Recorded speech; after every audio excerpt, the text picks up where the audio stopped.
Yeah, what's up y'all?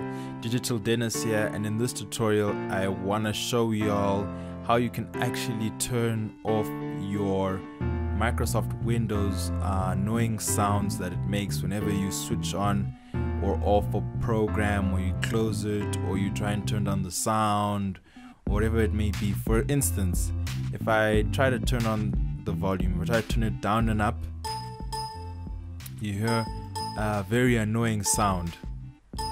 For instance, if I turn on a notepad text, and let's just say that I input something and I close it and I click anywhere out of it, it makes an annoying sound, as you can see. So this is a very bad sound that actually occurs. So how you would actually resolve this is you'd go down to the taskbar and you'd come to the volume icon, you'd right click and you'd go to sounds, and you change the Windows default sound over here and you change it to no sounds, and then you'd click OK.